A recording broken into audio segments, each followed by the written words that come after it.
Estamos en la semana de duelo por el fallecimiento de una personalidad única.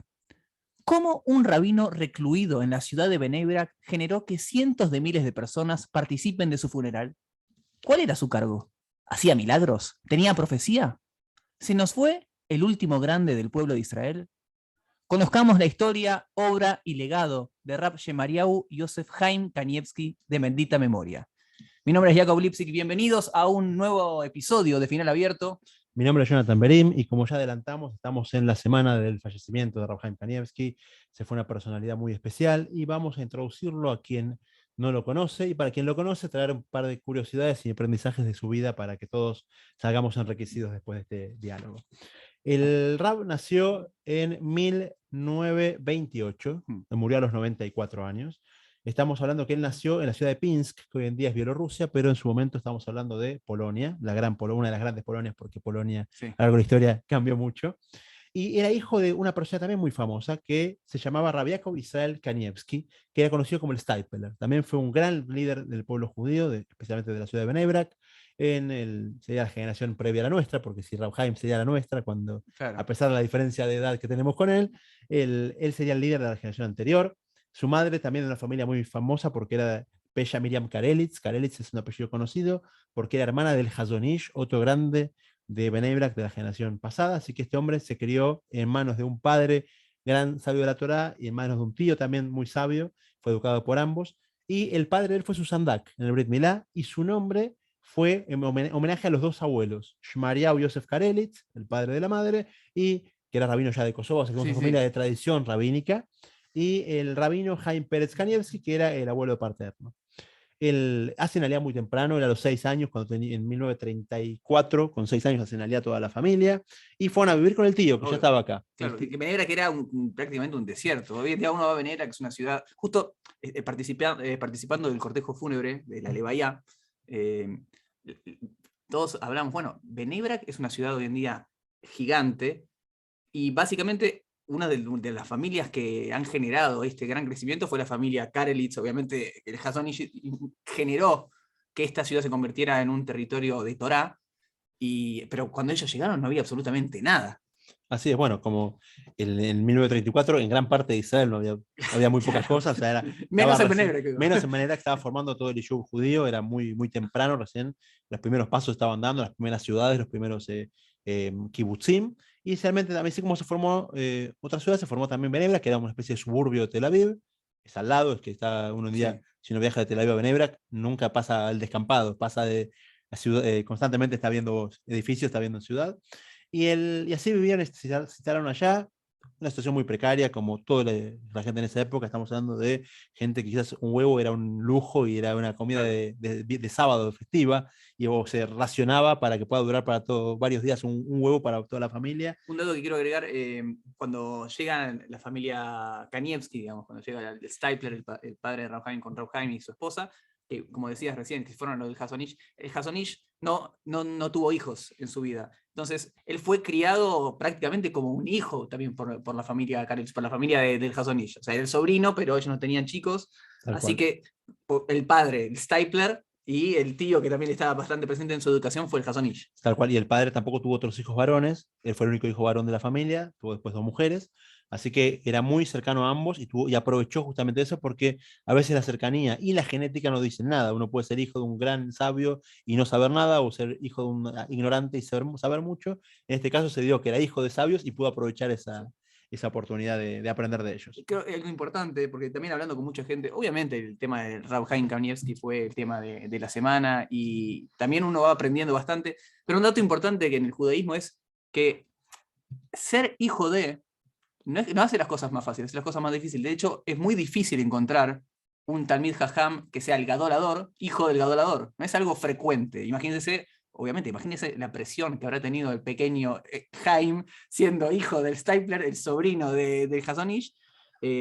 Y lo normal es que, justamente es lo contrario, lo normal es que tal vez el Gadolador obviamente tiene hijos que sigan por lo general en el camino de la Torá y las mitzvot, pero no necesariamente, no se hereda. Ser Gadolador, al ser que es un cargo que lo elige el pueblo, no se hereda. Es bastante extraño encontrar que el hijo del Stipler, que fue la luminaria de la generación, su hijo se convierta también en la luminaria de su generación. Seguro. Gadolador, estamos hablando de un concepto Claro. que no introducimos antes, pero es la referencia, quizás en la brújula de la generación a nivel judaísmo, especialmente en el mundo jaredí. Se busca siempre, como hablamos antes de ya en otros capítulos, de lo que es el que quien más sabe, más o sea, más poder tiene a nivel de ley, a nivel de alajá, un montón de situaciones. Entonces se busca como referente. Entonces el referente de referentes, el más grande de todos, se llama el gadolador, que es el líder de la generación, la persona que es el rabino que más autoridad tiene, pero no por un tema político, sino más que nada por un tema de conocimientos.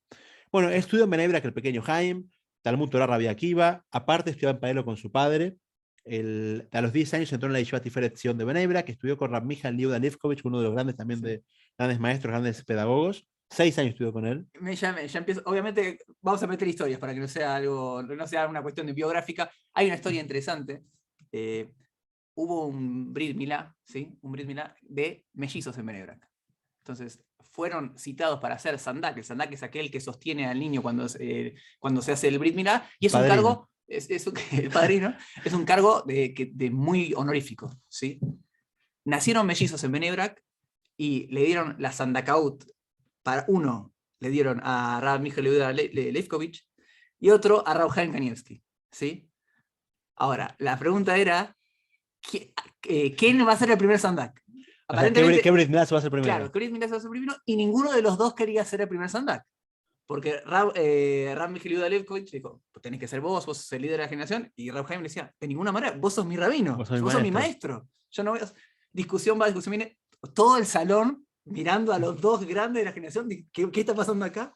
Hasta que Rab Michal Yehuda Lefkovich dice, bueno, voy a cumplir con la mitzvah de escuchar Divrei Jajamim, y voy a cumplir con lo que dice el rabino, líder de la generación, y voy a ser yo el primero. Mira, interesante. Entonces, volviendo con la historia, fue a estudiar, después de Yeshiva Tiferet Zion, fue a estudiar en la Yeshiva Bet Yosef, que era donde su padre era maestro, era rabino ahí. Estudió Masejet Yevamot, estuvo un pequeño periodo, estuvo un Zman, se llama. El año se divide en 3 Zmanim, 3 ciclos lectivos, como está el cuatrimestre o el semestre, acá son 3 cuatrimestres, se puede decir así. Sí, no son exactamente 4 meses, pero bueno, son 3 periodos de estudio anuales. Y después terminó la yeshiva que fue su formación fuerte, que fue en la yeshiva de Lomje en Petah Tikva. Claro, esa es la que siempre se considera la referencia. ¿Dónde estudió Rab Chaim Kanievski? En Lomje. Sí. Tal cual, sí, porque el otro fue estudiante de joven, muy chiquito.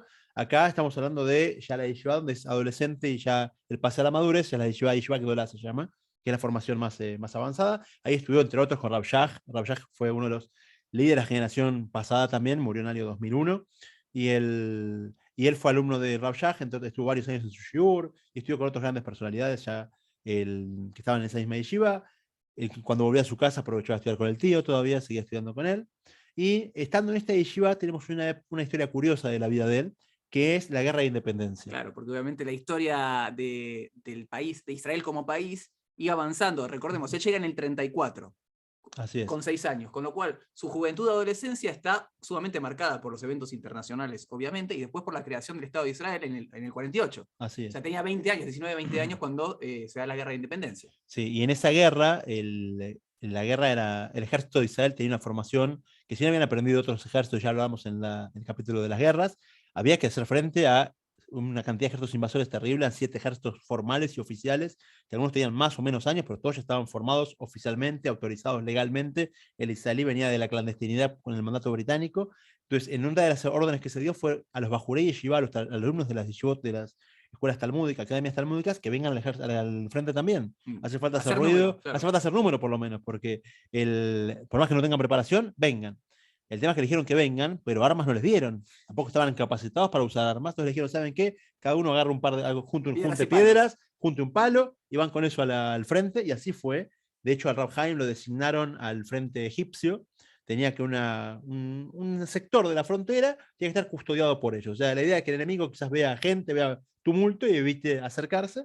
Y ahí fue que lo dirigió a Rab Chaim como coronel, como jefe del pelotón que estaba, Rab Shmuel Grossbart, que fue el padre del que después fue Mashgiach de Ponevich, sí, unas autoridades de la yeshiva, el líder espiritual o el consejero educativo de... Tenés traducciones para todos. Salió un momento, lo había pensado. Me gusta improvisar. Entonces, bueno, este hombre, cuando falleció en el 2009, nadie sabía esta historia. Y Rab Haim fue a la Levaya a consolar al Mashiach de Ponevezh, que había muerto su padre, Rab Shmuel, y dijo, déjeme que les cuente. Dice, Rab, qué honor para nosotros recibirlo a usted en nuestra casa. Déjeme que les cuente por qué vine. Dice, su padre fue mi jefe de pelotón en la guerra de independencia. Y todos se quedaron en shock porque nadie sabía que el fallecido había estado en la guerra y mucho menos que Rab Haim había sido soldado. Y ahí fue que les conté esta historia que les conté antes, donde tuvo que ir al frente. El Rab Shmuel lo cuidó mucho, lo mandó a una colina y dice, acá hay que hacer ruido nada más, quédate vos ahí arriba, llévate tu Gemara, tus palos, tus piedras por las dudas. Sí. Y estudié ahí, y Rab Haim me contó que las semanas que estuvo enrolado, estuvo estudiando ahí arriba de la colina, pero no quita que él sirvió en la ejército y realmente fue parte de lo que era la lucha nacional por la supervivencia, que es la guerra de independencia. Estamos pasando rápidamente por la niñez y la juventud. Hay un dato que es fundamental mencionar, ¿sí? Que es un gran mito que se cuenta respecto de Rab Haim Kanievski y que es aceptado por grandes rabinos de nuestra generación. Si consultamos, ¿esto es cierto? Sí, es cierto. ¿Qué es lo siguiente? Está aceptado que Rab Haim no era un alumno ejemplar, no era un alumno destacado en su estudio. De hecho, todo lo contrario. Imagínense, insisto con esto, tenemos al hijo del líder de la generación y que es sobrino y vive en la misma, o creció en la misma casa que el otro líder de la generación. Obviamente las expectativas estaban puestas en él y aparentemente en su juventud no estaba, por así decirlo, al nivel que se esperaba. Muchos dicen que tiene que ver, y esto también es importante, con los estilos de estudio y después por lo que se ha destacado Rab Haim, que es lo siguiente. Básicamente, muy rápido, hay dos estilos de estudio principales en el mundo del estudio talmúdico, unos que tienen que ver con el Iyun más en profundidad, llegando más, tal vez no abarcando tanto contenido, y otro que tiene que ver con el Abekiut, que es abarcando mucho más contenido. Hoy en día se estima mucho en la profundidad en lugar claro. del abarcar, entonces mejor ver poco y mucho. Sí. que ver mucho. De hecho, hay una famosa frase que hoy en día el mundo, que es el mundo moderno, no solo el mundo judío, el mundo occidental, habla de la especialización y dice que cada vez la gente sabe mucho más sobre mucho menos. Entonces, el récord es quien sabe todo sobre nada. Entonces, pero realmente Rab Haim se dedicó al punto que era contrario a lo que la gente venía haciendo. Entonces, y que sigue haciendo el día de hoy. Entonces, lo que ocurría era eso. Y digamos, lo más destacado de la historia es que, a pesar de portar el apellido Kanievski, a pesar de formar parte de la estirpe Karelitz, se lo ganó a horas de estar sentado y estudiando. No es que le vino, digamos, obviamente viene de regalo siempre el estudio de Torah, decimos que tiene que ver con algo espiritual, pero se le abrieron las puertas de la sabiduría después de horas y horas de esforzarse en algo que aparentemente en los principios no le vino fácil el estudio. Sí. Siempre tenemos el concepto de que en el judaísmo el esfuerzo y la constancia valen mucho más que el talento natural de uno. De hecho, a veces eso es un error quizás de línea editorial de ciertas editoriales que tratan de escribir la biografía de ciertos rabinos, claro. Y nos parece que eran genios y sabios desde que nacieron hasta que se murieron, siempre fueron perfectos, siempre fueron justos, y es un problema porque eso quita la esperanza a quien no lo es, y realmente en muchos casos ni siquiera es verdad. Son gente que se esforzó desde chiquito para lograr lo que lograron y avanzaron a través de dificultades y que no era fácil y que ni la parte económica, ni la parte incluso cultural. De hecho, hubo gente que llegó a ser gran rabino de Israel y historias de juventud, es esta persona que lo echaban de la escuela. Sí, igual béisbol en la esquina. Sí. Entonces, bueno, vemos que la constancia hace al producto final, al sabio, y no quizás el talento natural. Sí. Bueno, llegamos a su casamiento. Su casamiento también es un casamiento de estirpe, si se puede decir así, porque se casó con Batsheva Esther Elioshiv, que era la hija de quien más adelante se terminó convirtiendo en el gran legislador de la generación anterior a la actual, porque murió ya hace casi no tanto, 8 años. 2000. No, 8 años, murió en 2013. No, 2011. ¿2011? 2011, okay, sí. 11 años ya que murió, okay. Pero murió también muy longevo, 100 y pico de años.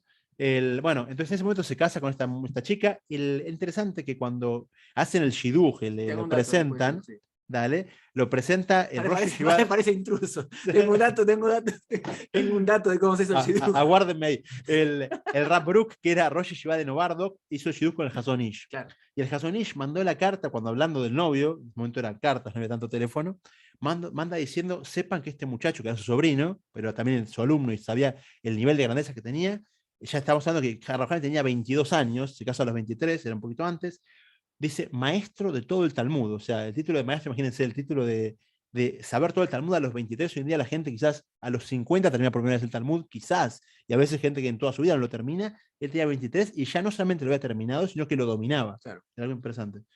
Un dato, 23 años, 23 casi 24 tenía, es una edad que es bastante tardía para el mundo, sobre todo para la opinión del Hasonish, la opinión que mismo Rav Chaim Kanievski sostenía en vida, que había que casarse ya desde los 18. Según lo que justo leí en un artículo que salió respecto a esto, aparentemente era muy difícil, le fue difícil encontrar a alguien una muchacha que aceptara el estilo tiene un estilo más, por decirlo, más front, que no tocarse la barba. Sí, no se afeitaba, no se afeitó, nunca se tocaba la barba, y le costó encontrar así, y por eso al final encontró obviamente la hija del Rabbi Yoshi, pero una edad un poco tardía, ¿sí? Sí. Para los cánones sí, para los cánones del mundo religioso, sobre todo de ese estilo de familias, el Rabbi Yoshi fue a encontrarse con el Hasonish, viajó a encontrarse en Benebrak con el Hasonish, se sentaron los dos y ninguno dijo nada. Ninguno dijo nada, estuvieron sentados. Terminaron ahí, se levantaron y después dijo, bueno, se van a casar. Ninguno dijo nada, fue un encuentro así de los dos popes de la halajá. El Rabbi Loesch venía también de una familia importante, el nieto del Leyer. El abuelo era un gran cabalista. Sí. Y así fue que se casaron y formaron obviamente una casa también de Brajot y bueno, formaron la casa de Rafael Kanievski. Sí, que a nivel, es interesante me introducieron al tema de la parte económica. O sea, uno generalmente imagina que si una persona tiene autoridad y peso, y vamos a llegar a ver que el Rab llegó a eso, espera que tenga lujo y tenga en su casa manjares y buenos muebles. Y se da en esta gente que su personalidad crece y su grandeza crece, pero no es económicamente proporcional. Él apenas se casó, primero vivió en Petah Tikva para seguir estudiando en el mismo lugar donde estudiaba de soltero, después se muda a Benebrak otra vez, y la casa que vivía él era compartida por 4 familias. Una de ellas, es Rav Nissim Karelitz, que es un primo, y aparte después fue un gran legislador. Estaba Rav Sachs, que era Rosh Yeshiva de Slavotka después. Era toda gente, y estaba Rav Weintraub, que era el más chiquito de los tres, que era Jabrutá de Rav Chaim, así que estudiaba el compañero de estudio. Era una cocina y un baño compartidos para las 4 familias, y cada uno tenía su pieza. O sea, imagínense un alquiler dividido en 4. Uno lo piensa esto a veces con solteros, roommates que comparten una casa, pero familias ya quizás empezando a tener hijos, es más complicado, y así todo, es la forma de arreglarse. O sea, no buscaban la bonanza material, sino dedicarse al estudio y a otras cosas que eran más profundas. También mensaje para las generaciones, ¿sí? Mucho se habla, seguramente hagamos un especial respecto de los Shidduchim, pero mucho se habla del tema de los arreglos económicos. Bueno, vos ponés tanto, vos compras el departamento, no, por menos de tal departamento no me cases.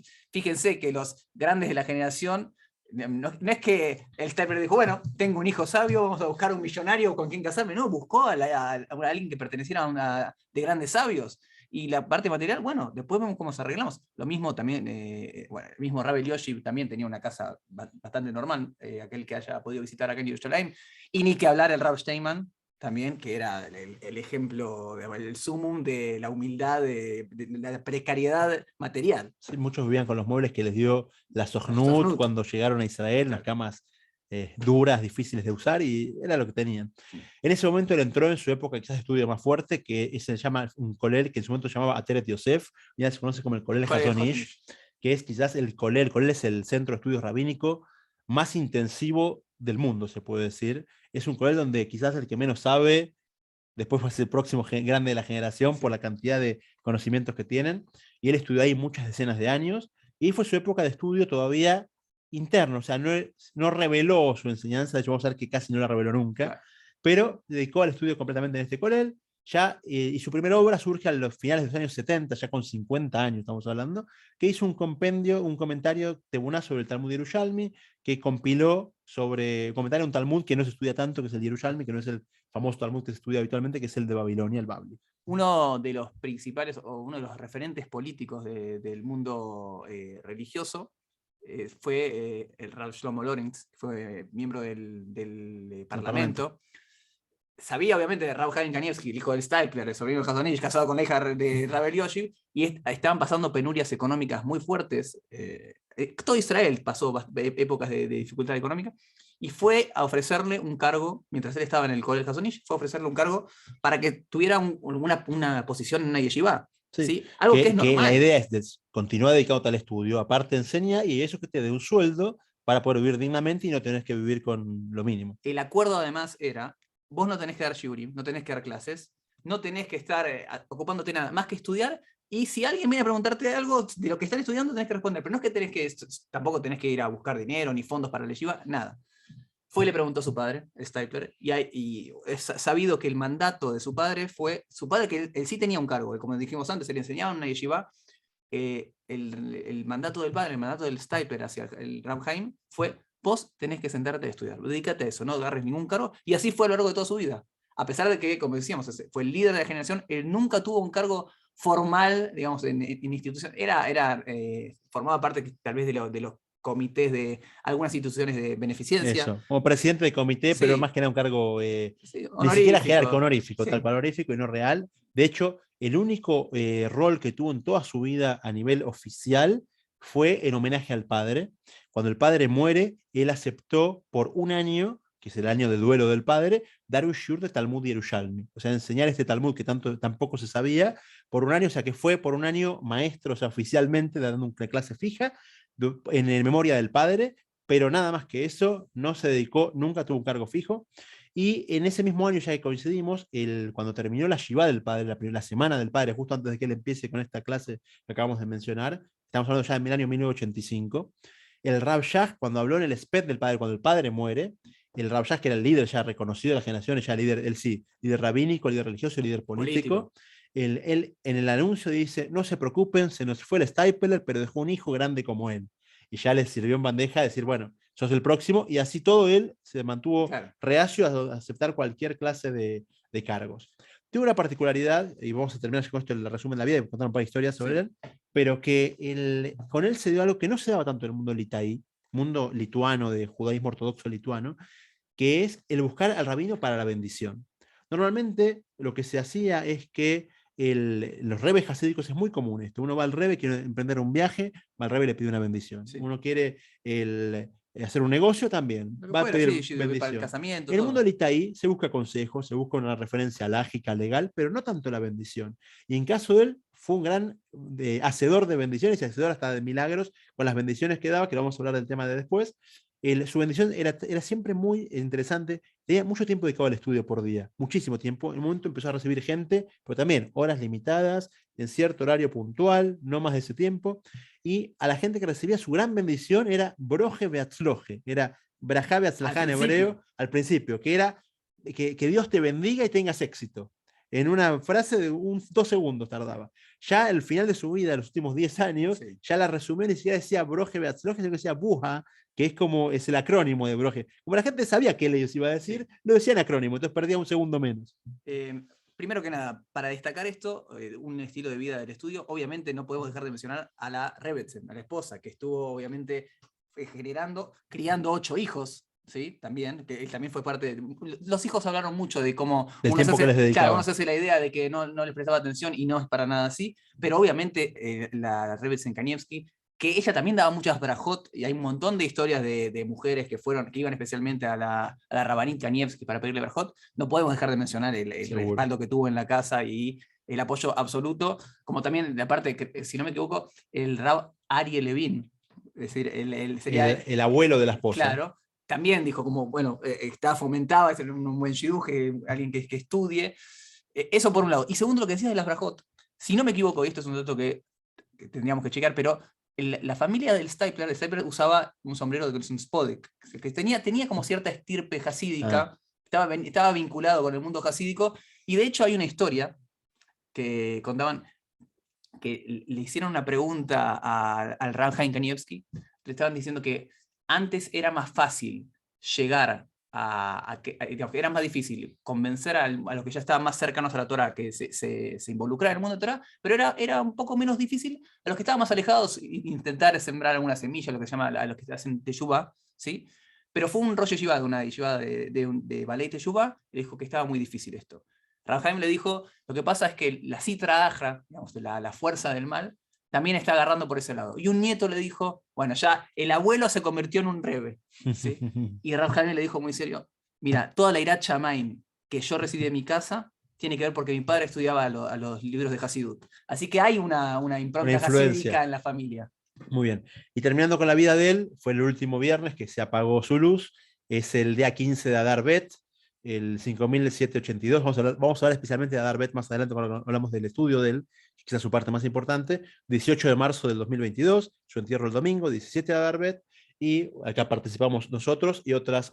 Sí. Depende, hay varios estimados, pero se calcula más o menos que se alcanzaron las 800.000 personas, que estamos hablando de algo multitudinario, es algo impresionante comparado quizás con la última cortejo fúnebre de Bahía, tan grande que fue la Rav de Josefa acá en Jerusalén, pero si no, atrás de ella, el tercer o cuarto puesto está Rav Steinman, Rav Shach. Es una competencia igual. No, seguro que no, pero para que tengamos una referencia con 250.000 personas. Y si queremos hablar de un referente político muy famoso y muy querido en su momento, como fue Ariel Sharon, que fue militar, un gran militar eximio, líder de jefe, de jefe del ejército, político, primer ministro, fue acompañado por 10.000 personas. O sea, estamos hablando que crea esta gente un seguimiento y una admiración que supera, pero por cantidades que no son ya ni comparables a los funerales de Estado del país. Normalmente el funeral de Estado es lo más grande, acá el funeral de Estado queda minúsculo comparado con esta gente. Ahora, hay un paso también que tenemos que mencionar que tiene que ver con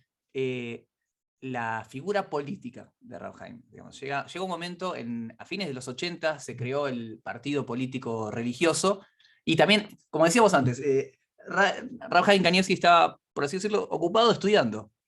Cuando se tiene que generar el partido político, el Rav Shach, que fue el líder, que era el líder político de la época, le da no quiero decir popularidad, sino le da como, lo hace más visible, lo hace más visible a Rav Haim Kanievski, y entonces él ocupa ese rol. Entonces se convierte como, es muy común ver en banderas partidarias también a Rav Haim, en los actos partidarios, y algo que importante es, si uno le pregunta, muchas veces uno tiene que hacer algo y tiene, bueno, no tengo ganas de perder tiempo en tal cosa, quisiera hacer, recibió sobre sí el peso del Tzibur, de la dirigencia comunitaria. Sí, de la agencia comunitaria, ahí está. Era necesario que sean figuras representativas, y casi como muy a su pesar tuvo que hacer eso, y recibió sobre sí. Y para contar una historia, no sé si ya vamos a entrar en las partes de las historias personales que pasan con Rav Haim, pero una vez, cuando fui para uno de esos horarios en los que recibían, tuve que estar mucho tiempo esperando, y me acuerdo que al final me recibió, era en la época que me habían dicho, va a decir Búa, tenés que decir amén, porque es brajá de atzajá, entonces una brajá de sem.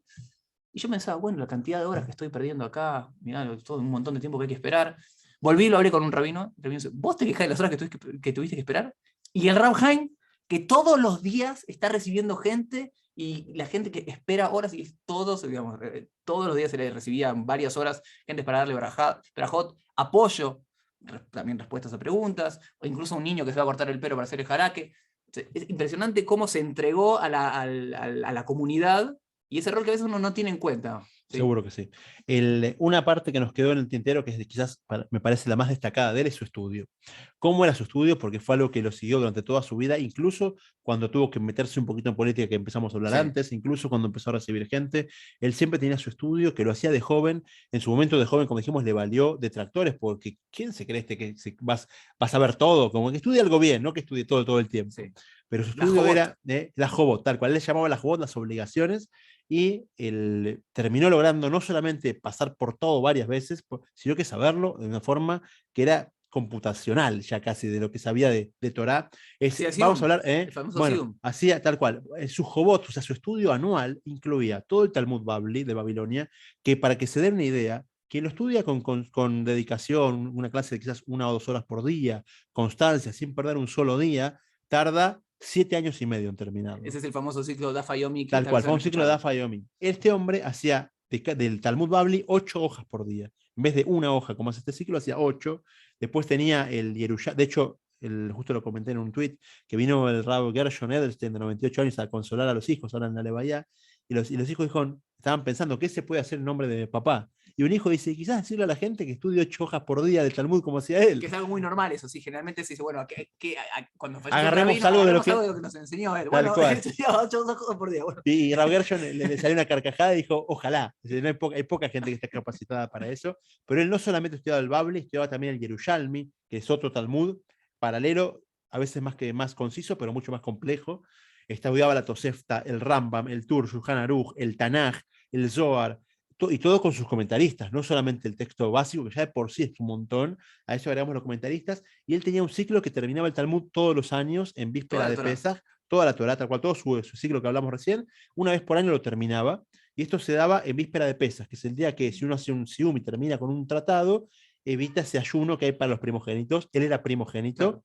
y en todo momento, y entonces él lo evitaba y lograba hacer lograba que con este ayuno, con este cierre, evitaba el ayuno. Pero entonces, era víspera de Pesaj lo lograba así, hacía el ayuno de los primogénitos y terminaba con todos estos tratados que dijimos recién, sí. Y se eximía del ayuno. Sí, era algo público, lo hacía para darle fuerza a los demás, para mostrar, no mostrar su grandeza, sino simplemente se acostumbra a hacerlo público y hacerlo así siempre, cosa de que uno termine fortalezca a los demás. Sí. Y la Darbe también. Entonces, tal cual, terminaba todo ciclo anual. Entonces, por año daba solo 3 clases de Torá a la gente. Este Sium lo hacía público, pero este cierre, pero nada más. Daba 3 clases al año, que le dedicaba una al Yortzeit de Hasonish. El Yortzeit es el aniversario de la muerte del Hasonish, que era su tío. Tal cual. Otra el aniversario de la muerte de su padre, el Steiper. Sí, cuando murió el Rav Shach, que muchos años después, claro, ya le dedicó también una clase a él.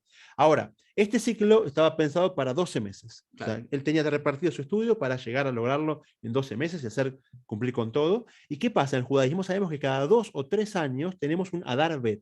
Hay un 13º mes que aparece, así como el año bisiesto. El calendario gregoriano tenemos el 29 de febrero, el calendario judío tenemos todo un mes nuevo. Y ese mes le sobraba. ¿Qué hago? Y ese mes donde me voy a Mar del Plata. Tal cual, donde uno pensaría, bueno, relajá, ¿viste? Bajá un cambio. Él aprovechaba ese mes para escribir. Sí, tiene muchos libros. Hay algunos, tal vez los más conocidos, voy a mencionar, no sé si son los más conocidos, al menos los más conocidos por mí. Derech Emuná fue muy famoso, siguió sacando tomos del comentario a los tratados de Zeraim. Sí. ¿Por qué? Porque semillas. Tratados agrícolas. Tratados agrícolas, ok. Dale. Y también hizo un comentario al Talmud Yerushalmi, pero tiene libros sobre un montón de temas, comentarios al Naj, tiene comentarios también a la Gemara, tiene comentarios incluso al Perek Shirá, tiene un libro sobre Perek Shirá. Tal cual. Ahora, es interesante que él aprovechó, hoy en día diríamos el nicho del mercado, pero ¿qué pasa? En su grandeza logró ver, primero lo hacía en forma abarcativa, pero después lo logró también en profundidad. Entonces se dio cuenta que él sabía en profundidad cosas que el resto de personas quizás nunca en su vida estudiaron. Entonces hizo los libros que estaban faltando.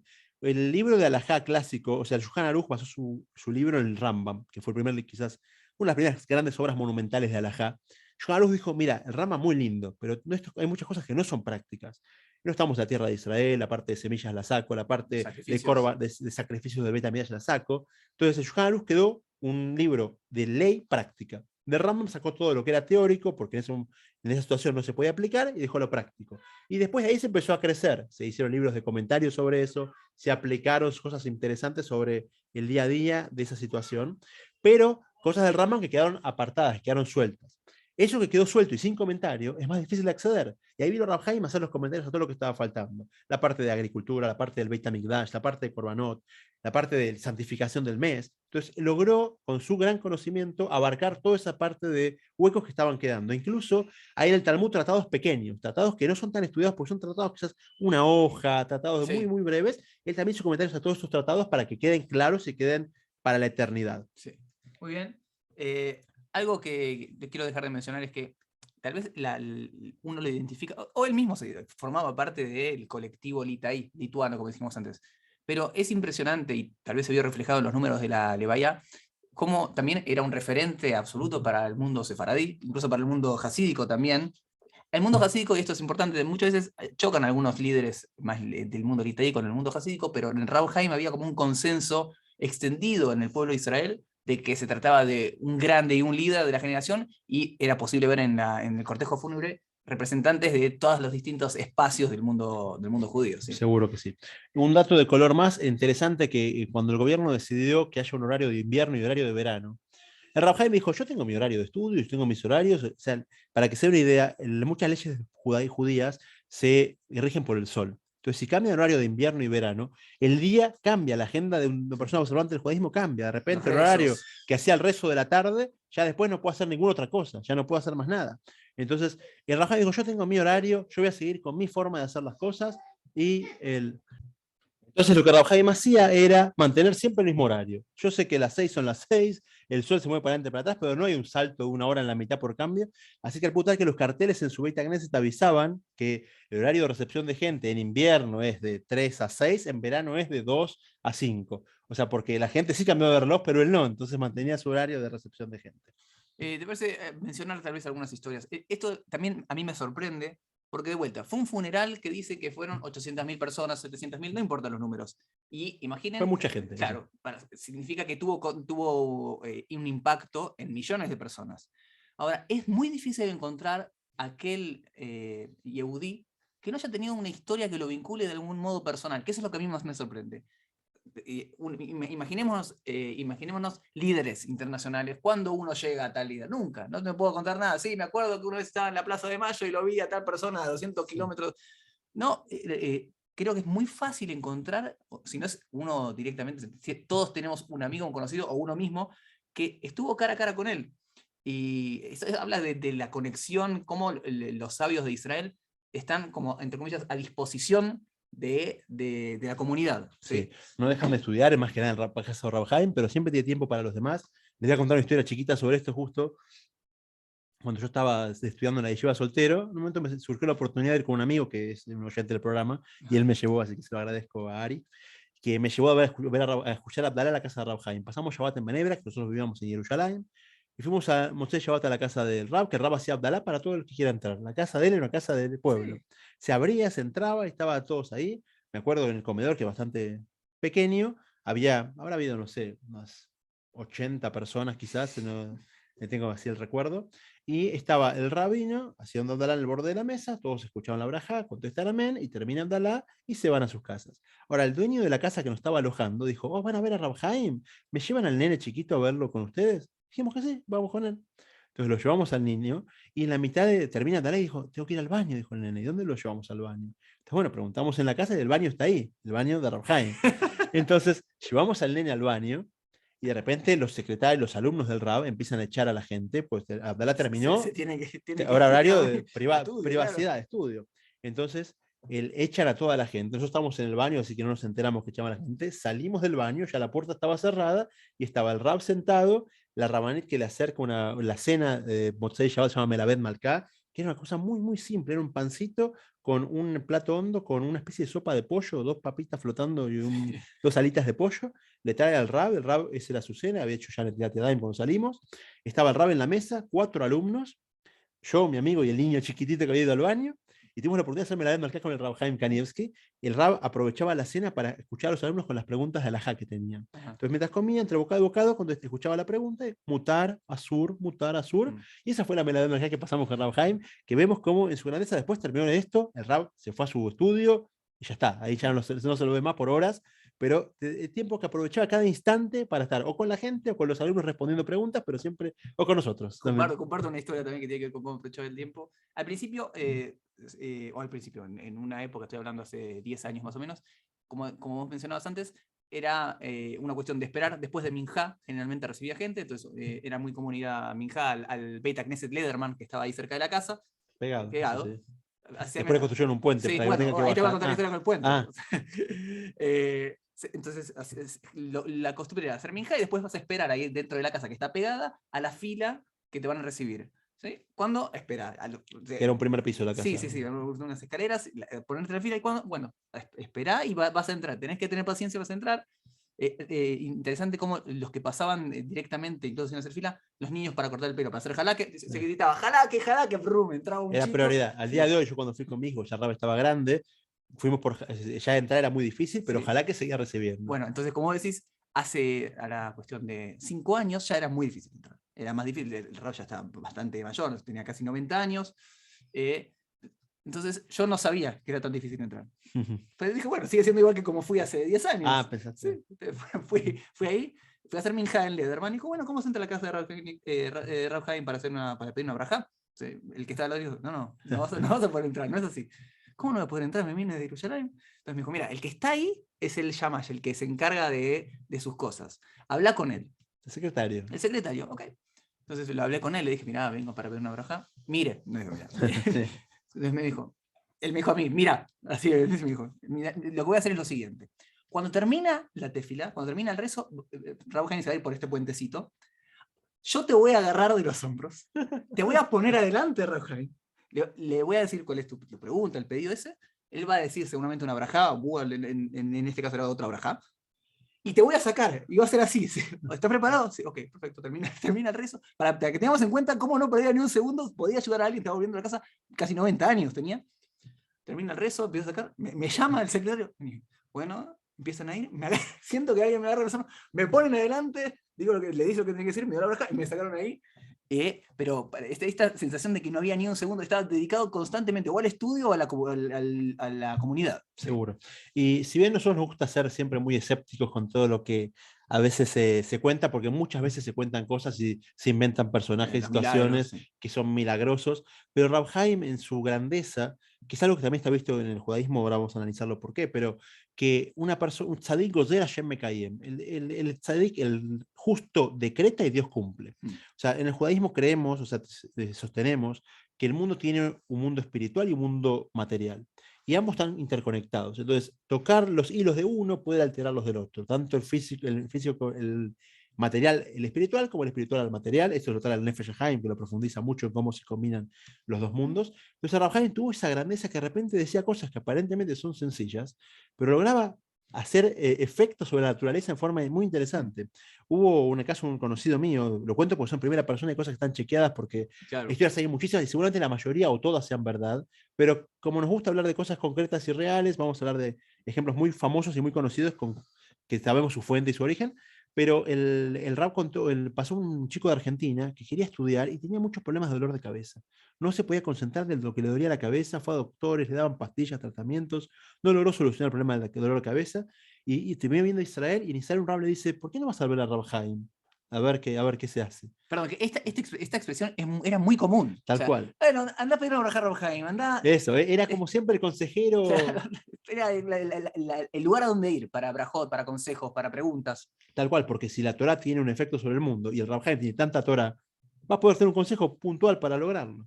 Y el Rab Haim le dijo, ¿qué estudias? Le dice, Gemara. Dice, ¿cómo estudias Gemara? Y Gemara con los comentaristas normales, o sea, los más básicos son Rashi y todo, Rashi y Tosafot. Entonces es Rashi y Tosafot. Y dijo, vos tenés que estudiar el Rosh a la Sugya. Le dijo, el Rosh es otro comentario que el acrónimo del Rab Rabbeinu Asher es Rosh, es cabeza, literalmente. El chico empezó a estudiar la Gemara con el Rosh y dejó de tener dolor de cabeza. Si hay un efecto placebo o no, puede estar. Pero Rab Haim tuvo una serie de situaciones similares que uno dice, algo está pasando, que hay una fuerza especial. Hay casos mucho más fuertes que este, otro caso ya que estamos contando una familia de Argentina, ocurrió también una chica en Argentina, una chica muy joven, que le diagnosticaron un cáncer terminal. Y acá en Israel, para quien no conoce, hay un rabino que se llama Führer, que es un rabino especialista en medicina, más que nada en derivaciones. Él sabe exactamente dónde está lo más avanzado para cada tratamiento en el mundo. Entonces uno lo llama, le cuenta lo que tiene, le manda los estudios y le dice, mira, el especialista más grande en tu situación está en Boston, está en Houston, está en Tel Aviv, y le dice a dónde ir y con quién ir. Después uno se arregla a conseguir un turno, o a veces también lo ayuda para eso. Entonces esta familia llamó a Rab Führer. Rab Führer le dijo, lo tuyo es Boston. Tenés que ir a Boston, te van a operar ahí. El que opera ahí es el que mejor opera del mundo esta situación. Si alguien te va a salvar es él. Y la familia, bueno, está bien, si Rab Führer dijo, vamos a hacer. Pero alguien dijo, vamos a consultar a Rab Haim antes. Llamaron a Rab Haim y a Rab Haim le dijeron, Rab, estamos por viajar a Boston por el consejo de Rab Führer. Rab Haim le dijo, no viajen. ¿Cómo no viajen? O sea, hace falta una espalda impresionante para luchar contra la naturaleza. Y le dice, pero el Rab Führer dijo que viajemos, tenemos que ir, es algo muy peligroso. Dice, ¿ustedes quieren viajar? Vengan a Israel. Dice, bueno, ¿y qué hacemos en Israel? En Israel, vayan a hacer desfile al cóctel, ¿qué van a hacer? Dijo, entonces hicieron caso del Rab Haim, dijeron, bueno, Rab Haim dijo, nosotros vamos a aceptar. Estamos hablando de un cáncer terminal. La familia vino con la chica al cóctel, tuvo que trasladarla porque ya no se podía mover en silla de ruedas, llegar al cóctel, hicieron tefilá ahí todo. Imagínense una tefilá de despedida prácticamente. Y estando en Israel dijeron, bueno, ¿quién es el especialista acá? Ya no estamos en Boston, estamos acá, vamos a buscar al especialista. Doctor Art, uno de los grandes especialistas en oncología de Israel, lo fueron a ver, hace los estudios y le dice, señores, acá no hay cáncer. Dice, ¿cómo que acá no hay cáncer? Estamos, el pronóstico era terminal. Le hicieron, lo que hay es una infección acá. acá queda una infección, le voy a dar un antibiótico, con el antibiótico se terminó el problema. Y así fue, la chica vive en Buenos Aires, es en el caso que conozco de primera persona, porque algo decís, ¿qué sucesión de coincidencias tiene que pasar para que se dé algo así? Hay muchas historias, me parece que cualquiera puede averiguarlos, tal vez para no extendernos en eso, tal vez como cierre. Algo importante es que con la muerte de Raubheim, no sé si se cierra, pero se empieza a cerrar un ciclo que tiene que ver con la conexión con Europa. Raubheim, como dijimos, nació en Polonia, Bielorrusia, y son los sabios que estaban en aquella Europa en donde hubo cierto esplendor del judaísmo y que después se vio devastada. Y era como lo que se llama como un link, ¿sí? La conexión ahí. Falleció también el año pasado el Rab de Brisk, uno de los Rosh Yeshiva de Brisk, de David Meshulam. También 102, 103 años. También. Entonces, ahí obviamente, por cuestión del paso del tiempo, empieza a haber como no sé si decir un cambio generacional, porque los Rabanim siempre para ser importantes, para tener peso, son personas que tienen más de 70 años, pero es como nos vamos despegando de aquello, del vínculo con el shtetl, ¿sí? Y es interesante cómo tal vez empieza con este cambio generacional que se va dando y que tal vez personas más formadas, incluso aquí en la tierra de Israel. Rav Chaim fue formado aquí, pero no había nacido aquí, ¿sí? Esto algo como una observación. Y la pregunta típica, bueno, ¿qué? ¿El hijo va a ser el próximo Rav Chaim? Yo tenía 3 hijos varones. Tiene. ¿Tiene 3? No, él tenía. Él tenía. Yo creo que sigue teniendo. Vamos a analizarlo filosóficamente después. Muy bien. Está bueno. ¿Qué más es el próximo Rav Chaim? Es algo, como dijimos antes, el grande de la generación, líder de la generación, no es algo que se elige a dedo, sino que es algo que tiene que ver con una aceptación digamos, de abajo hacia arriba. Sí. Y muchas veces de pares, que cuanto uno más sabe, reconoce la grandeza. Es muy difícil una persona que es ignorante no se deja seducir por una persona que sabe apenitas más que uno, pero cuando uno empieza a indagar y ve que gente con un conocimiento de judaísmo, de Torá, de alajá, muy grande, te refieren, te das cuenta que, mira, si él lo considera grande, que él ya para mí es grande, es porque estamos hablando de algo exponencialmente mayor. Entonces, a la pregunta esa famosa, ¿nos quedamos huérfanos en el último gadolador? La verdad es que no. Siempre la Torá dice que en Pasú que se desprende que se va el sol, sale el sol. Siempre que se fue uno, surgió otro. Es una promesa que Dios le hizo al pueblo de Israel. Tal cual. Y lo que nos da esta oportunidad, como dijiste antes, es ese contacto. Esa gente tan longeva que nos permite vivir vidas que quizás ya se nos hacen muy ajenas a nosotros. Hoy en día es extraño ver a una persona sin un celular o sin una conexión WhatsApp y 3G, 5G. Y el Rab, este hombre vivía en otro mundo, un mundo que para nosotros es antiguo, pero vemos cómo su enseñanza perdura y se transmite a través de su ejemplo y de haberlo visto y siendo gente joven, tenemos la oportunidad de conocer gente así y nos inspira para poder seguir su ejemplo. Sí. De hecho, está traído quizás cuando una persona así grande se va, todas sus cualidades quedan en el aire y la gente viene y las agarra. Entonces hay como una especie de segula, de receta, de que, ¿sabes qué? Aprovecha esta inspiración. Que su muerte no sea un cierre, sino sea una apertura. ¿Por qué vamos a la Levayá? Vamos a agarrar esos pedacitos que él dejó. O sea, queremos imitar su ejemplo, imitar su constancia en Torah, su grandeza, su entrega a los demás, su ejemplo como padre, que también fue algo impresionante. Y como una juventud o unos inicios difíciles en donde aparentemente no estaba funcionando, con insistencia y constancia, al final se abrieron las puertas del cielo para poder ayudarlo a crecer en Torah. Sí, todo lo que estás mencionando. Y también el consuelo, al menos de saber que fue una persona a la cual fue accesible, lo tuvimos mucho tiempo, estamos hablando de, como decíamos antes, en los 80, que se hizo una figura pública, y como más de 40 años en contacto absoluto, como mencionábamos, que todo judío tuvo alguna historia en la cual se puede conectar, si no es él un amigo cercano de primera fuente. Tal vez quedarnos con ese recuerdo y obviamente el mensaje inspirador de que uno tiene que esforzarse y esperar también la ayuda divina. Así es. Bueno, aprendamos de su ejemplo, aprovechemos para crecer un poquito más nosotros y nos vemos la semana que viene en el próximo Final Abierto.